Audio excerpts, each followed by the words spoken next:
పుదీనా రైస్కి కావాల్సినవి 1 కప్పు పుదీనా, 1 కప్పు కొత్తిమీర, 2 పచ్చిమిర్చి, ఇక్కడ చూపించిన మసాలాలు కావాలి. మీకు కారానికి తగినంతగా పచ్చిమిర్చి తీసుకోవాలి. పుదీనా ఎంతైతే తీసుకున్నామో కొత్తిమీర కూడా అంతే తీసుకోవాలి.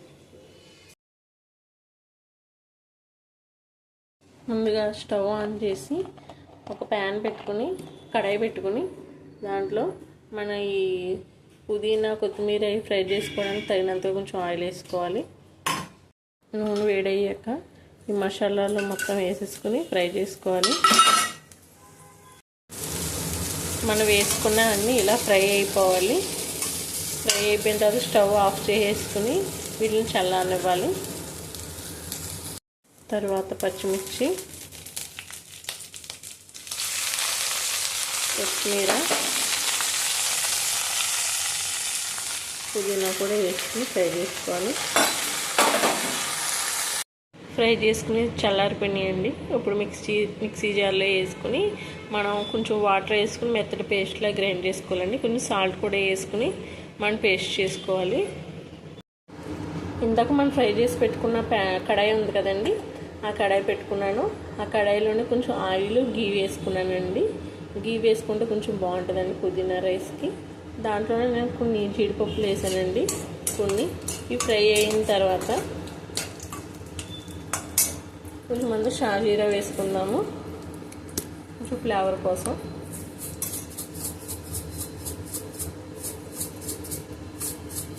ఎంతో కదండి కొంచెం.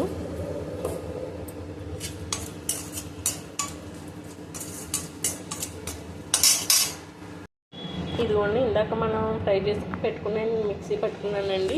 ఇలాగ కచ్చాపచ్చగా పర్లేదు, ఇలా పేస్ట్ చేసుకున్న దాన్ని ఇప్పుడు మనం ఫ్రై అవుతున్న జీడిపప్పుల దాంట్లో వేసేసుకొని ఫ్రై చేసుకోవాలండి.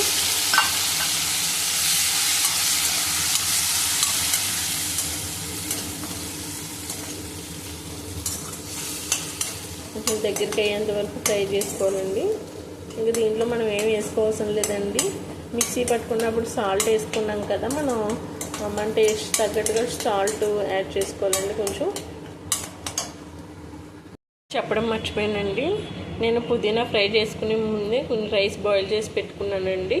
ఆ పేస్ట్కి తగినంతగా మనం రైస్ వేసుకుని మిక్స్ చేసుకోవడమేనండి. ఇదిగోండి దగ్గరికి ఫ్రై అయిపోతుంది.